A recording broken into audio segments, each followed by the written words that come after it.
Hello दोस्तों, आप सभी का स्वागत है। आज की इस डिस्कशन में हम डिस्कस करेंगे Indians I in the sky, that is नाविक। नाविक है क्या, इसका यूज़ क्या है, भारत ने इसको कितने में बनाया, हमने क्या पर्पस से बनाया और इसका क्या फ्यूचर यूज़ है, हम इसके बारे में सब डिस्कस करेंगे। हम इसके साथ साथ ही में जीपीएस के द्वारा भी कंपेयर करेंगे। जैसे कि मैंने यहाँ लिखा है मोर एक्यूरेट देन जीपीएस। तो जीपीएस होता क्या है हम ये भी डिस्कस करेंगे और ये भी बताऊंगा मैं कि किस तरह से जीपीएस से ज़्यादा अच्छा है। तो जैसे कि आप यहाँ देख सकते हैं नाविक इंडियाज ओन जीपीएस, मतलब ये भारत का खुद का जीपीएस है। जैसे कि यूएसए के पास अपना जीपीएस जो आप करंटली यूज करते हैं अपने डे टू डे लाइफ में, एग्जाम्पल के तौर पे गूगल मैप्स, उस तरह भारत का अपना खुद का एक नाविक रहेगा। ये रहा आपका नाविक का ऑफिशियल लोगो और ये रहा आपका इसरो का लोगो, जो कि नाविक का मतलब होता है नेविगेशन विद इंडियन कॉन्स्टलेशन, जिसको इसरो द्वारा बनाया गया है। नाविक है क्या? तो नाविक का मतलब होता है नेविगेशन विद इंडियन कॉन्स्टलेशन, मतलब कि ये भारत का सैटेलाइट नेविगेशन सिस्टम। जैसे कि यूएस के पास जीपीएस होता है।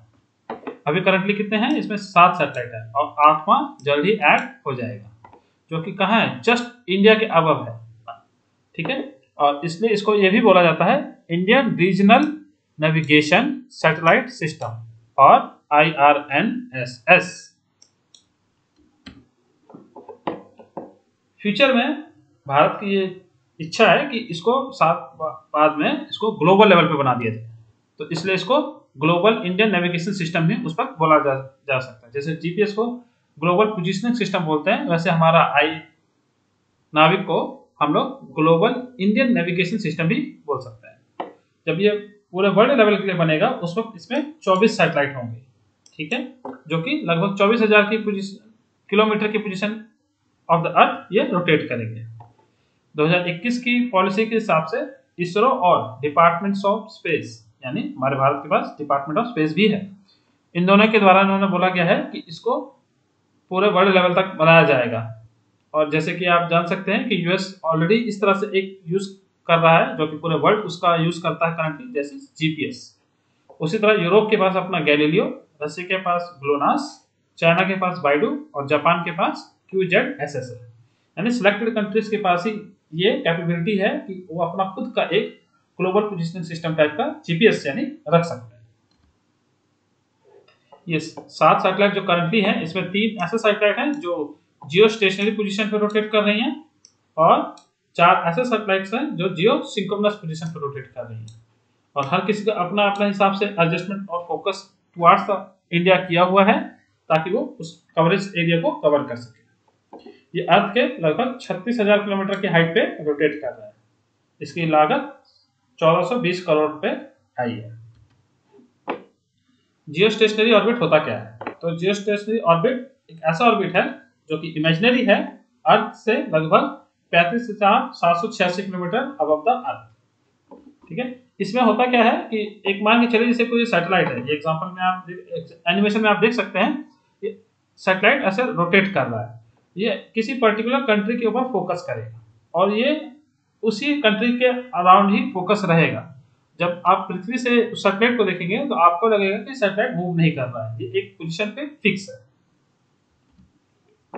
ये हमारे IRNSS सैटेलाइट्स का कुछ मूवमेंट दिखाया हुआ है, जो कि आप अगर नॉर्थ साइड से देखेंगे ऑफ द अर्थ तो आपको सैटेलाइट ऐसे रोटेट करते दिखाई देंगे, और अगर आप हॉरिजॉन्टल एक्सिस से देखेंगे तो आपको सैटेलाइट्स ऐसे रोटेट करते हुए दिखाई देंगे।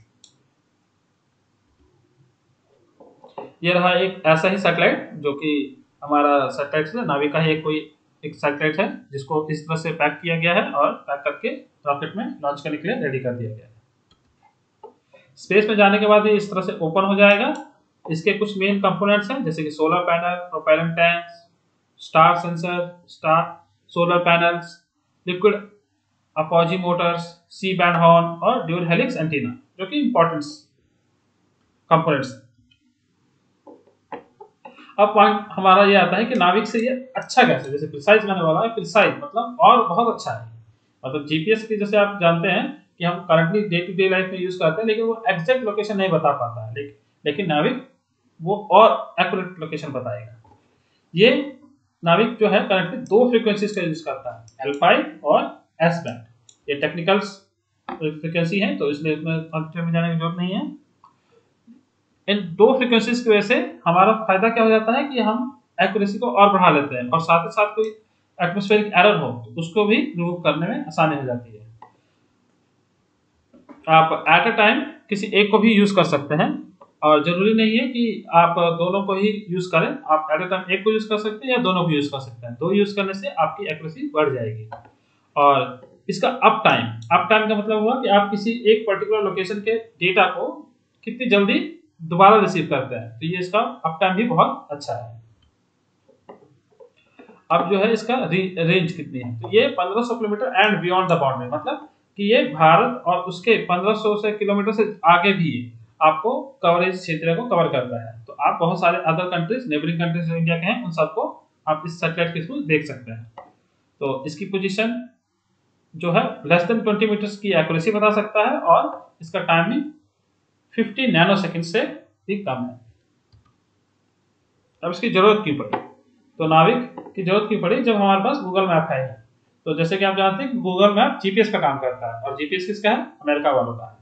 तो आपको जानते हैं कि अगर अमेरिका का मन किया तो अलाउ करता है यूज करने के लिए, अगर उसका मन नहीं किया तो मना कर देता है यूज करने के लिए। जैसे कि आप जानते हैं करंटली यूएस और चाइना के बीच में स्टैंड ऑफ चल रहा है। तो चाइना को एक इस बात का भी डर होता है क्योंकि करंटली पहले वो जीपीएस का यूज करता था, तो जब भी उसका यूएस का मन करे तो वो कभी भी उसके जीपीएस के सिस्टम को बंद कर सकता है, जिसकी वजह से उसके प्लेन्स जितने भी मिलिट्री चीजें हैं वो सारे उस पर यूज नहीं कर सकता है। सेम केस हमारे साथ ऐसा हो चुका है। हमारे साथ ऐसा 1999 के कारगिल वॉर में हुआ था, जब इंडिया ने यूएस को रिक्वेस्ट किया कि आप हमें एनिमी लोकेशन, जैसे कि आप पाकिस्तान के मिलिट्रीज हैं उनके लोकेशन हमें बता दें, जिसकी हेल्प के थ्रू हम पता लगा सके कि कहाँ है और किस पोजीशन पे हमें अटैक करना है। लेकिन उन्होंने सीधा मना कर दिया। इससे इंडिया को रियलाइज हुआ कि क्रिटिकल मोमेंट है, कभी भी नेशनल के क्रिटिकल मोमेंट पे, ऐसे मोमेंट पे हमें अपना खुद का सैटेलाइट, खुद की मिसाइल्स, खुद का अपना सिस्टम होना चाहिए ताकि हमें किसी पे डिपेंड ना होना पड़े। अब यहाँ पर आप देख सकते हैं कुछ स्पेशल नाविक इनेबल्ड आपके प्रोसेसर्स कह सकते हैं, आप किस्म से चिप कह सकते हैं, जैसे टेलेट है, एलिस्टार है, क्वेकटेल है, स्काईट्रा क्यू है, ब्रॉडकॉम है, यूट्रा क्यू है। तो ये आप उसके कुछ डायग्राम्स भी और पिक्चर्स भी देख सकते हैं। यहाँ किस तरह से एक सिस्टम है, एक ये आपका लगा हुआ है, यहाँ पर भी देख सकते हैं आप, ये लगा है अलग, तो अलग अलग इसके फंक्शन रहेंगे। एप्लीकेशन जो कि एक ऑल इंडियंस की मेन रिक्वायरमेंट होती है लोकेशन बेस्ड, मतलब हम कहीं भी आना जाना हो आसानी से हम उसको यूज कर सकें। साथ में आपका मोबाइल्स में जैसे आप currently day to day life में यूज करते हैं, पर्सनल ट्रैकिंग हो गया, आप किसी किसी को ट्रैक करना चाहते हैं, अपने फ्रेंड्स रिलेटिव्स, तो उस केस में आप इसको यूज कर सकते हैं सही तरीके से। उसके बाद आपका आ गया मैसेजिंग में जैसे कि आप मिलिट्रीज हो गई, पुलिस हो गए, या फिर मेडिकल टीम्स हो गई, या कोई रिसर्च टीम हो गई, वो अपना मैसेजिंग के तौर पे इनक्रिप्टेड मैसेज भेजने में यूज कर सकते हैं। तीसरा आता है टाइमिंग जैसे कि आप देख सकते हैं हमारे देश में अलग अलग पावर ग्रिड्स काम करते हैं, रेलवेज काम करती हैं, तो ये और एयरपोर्ट्स काम करते हैं। ये सभी एक पर्टिकुलर टाइम पे ही काम करें ताकि आपको कोई टाइमिंग में डिलेज ना मिले। आप बैंकिंग सेक्टर में भी इसका यूज देख सकते हैं, क्योंकि बहुत जितना एक्यूरेटली हमारा टाइम सिस्टम रहेगा उतने कम एरर्स आएंगे, जिसकी वजह से हम लोग और अपने सिस्टम को सिक्योर बना सकते हैं। चौथा है साइंटिफिक रिसर्च बहुत इंपॉर्टेंट पॉइंट है, क्योंकि आप सैटेलाइट्स का यूज कर करके आप ये जान सकते हैं कि वहाँ का लोकेशन कैसा है, वहाँ पर कब बारिश होती है, किस तरह से वहाँ पर पहाड़ी इलाके रहते हैं, कब ओवर द ईयर्स उसमें चेंज आता है। आप एटमॉस्फेरिक मॉनिटरिंग आप साथ साथ में ये भी जान सकते हैं कि वहाँ पर क्लाउड का कैसे गैदरिंग हो रही है, कहाँ पॉल्यूशन का हो रहा है, ये सब आप रिसर्च कर सकते हैं। पांचवा है आपका हाई एक्यूरेसी। अब प्रिसीजन फार्मिंग, जैसे कि मैंने बताया कि आप उस किसी पर्टिकुलर एरिया के आप लगभग एक लॉन्ग पीरियड ऑफ टाइम, जैसे 5 साल या 10 साल के आप ओवर द पीरियड में कैसे उस लैंड में चेंज आया है, आप उसको अंडरस्टैंड कर सकते हैं। तो उस केस में आप किस तरह से वहाँ की फार्मिंग को और अच्छा बनाया जा सके, इस तरह से आप इसको यूज कर सकते हैं। आप ऑटोमोबाइल्स में यूज कर सकते हैं, जैसे कि आप जानते हैं कि currently all over the world में धीरे धीरे अब ऑटोमोबाइल्स जो हैं सेल्फ ड्राइविंग वाले आने शुरू हो रही हैं। अभी टेस्ला की आप जानते ही हैं कि एक टेस्ला की कार है जो अपने आप ड्राइव करती है, तो वो भी एक सैटेलाइट्स का ही यूज करता है। अब यूएवी एग्जांपल हो गया, यूएवी जैसे कि अब इंडियन मिलिट्रीज हो गई, यूएवी का यूज करके अपने डिलीवरीज के तौर पे यूज कर सकती हैं आप। तो लोकल डिलीवरीज के लिए भी अब यूएवीज का इस्तेमाल होना शुरू हो रहा है। साथ ही साथ स्ट्रेटेजिक, जो कि सबसे इंपॉर्टेंट पार्ट है स्ट्रेटेजिक के केस में, तो जैसे कि मैं कहता हूं कि मिलिट्रीज आप अपने बॉर्डर्स को बहुत अच्छे से सिक्योर कर सकते हैं। जितने भी हमारे नेवीज, फाइटर जेट्स या और भी अपने ग्राउंड मिलिट्रीज हैं, इन सबको कैसे किस तरह मूव करना है, कितना कहाँ पर मूव भेजना है, किस लोकेशन पे कैसी रिक्वायरमेंट है, उसके यूज कर करके हम भेज सकते हैं।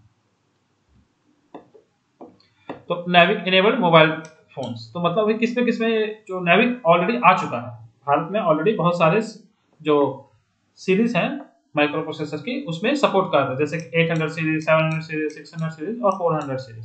तो इनमें सिलेक्टेड ही सीरीज में ही आता है, जैसे कि आपको यहाँ सिलेक्टेड नाम दिए गए हैं।